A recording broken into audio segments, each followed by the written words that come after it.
Good evening, everyone. Your tax dollars through a variety of social service agencies are paying for many of the apartments in this building at 2532 Highland Avenue. We've shown you problems in the building before, back in December when leaks were running from the second floor all the way to the basement. Now there's a new concern. The power may be cut off if the landlord doesn't pay his bill. Local 12's Rich Jaffe joins us now with a look at who actually owns the building. Rich?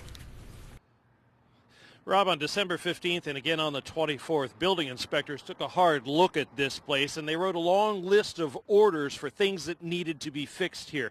Everything from leaks to fire hazards. Some of those things have indeed been fixed. As you will see, some of them have not.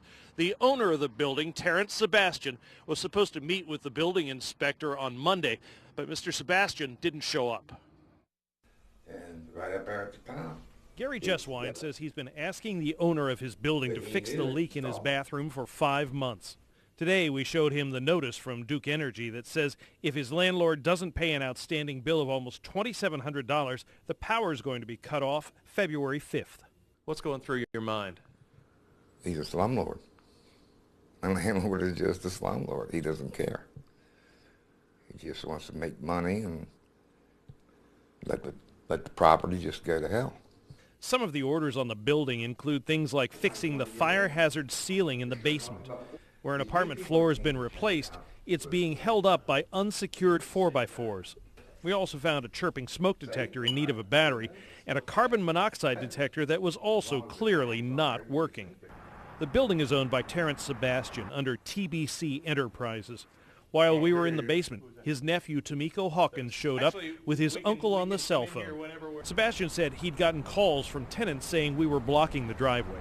We're not blocking your driveway. We're actually on the grass. Sebastian said there's nothing wrong with the building and that he wanted us off the property, at which point I explained we'd been invited there by his residents and we weren't leaving. His nephew offered his own perspective. This is what happens. When you don't believe in Jesus Christ, you panic and you worry about things that don't concern you. Well, I don't think Jesus is going to pay the bills. Leaks in some of the apartments, along with some other things, have been fixed since we visited on December 18th. But the patches have problems. In Jesse Duke's apartment, the fixed leak already appears to be leaking again, bubbling the wall. He says there's nothing wrong with this building. What do you say? Well, I think it still needs some repairs here right now because my walls is bubbling again. What happens if the gas and electric gets shut off?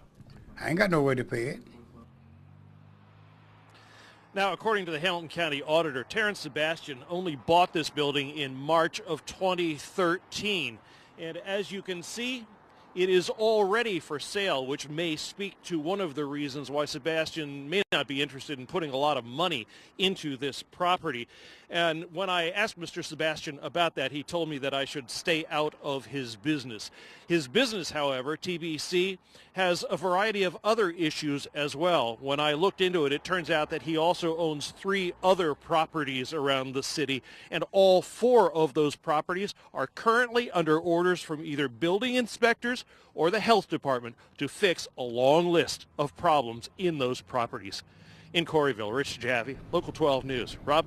So this isn't going to help the tenants, but at what point does the city have the right to close the building down because it's not safe, Rich? Well, that's a decision that has to go through housing court and that sort of thing. The building inspectors certainly are going to be taking a much more in-depth look at a lot of these properties. They will indeed be enforcing the orders that they already have on those things, and Mr. Sebastian could indeed end up in court. As you know, we have housing court here in Hamilton County, and it's designed very much for property owners just like this guy. All right, thanks very much, Rich. Terrance Sebastian, the building owner, as Rich told you, was also under a disconnect order recently by Cincinnati Waterworks. Residents say he paid part of that bill, so the water will stay on at least for now.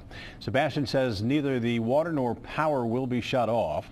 So if you have issues with a problem landlord, let us know. We've set up a special email to make it easier for you to do so.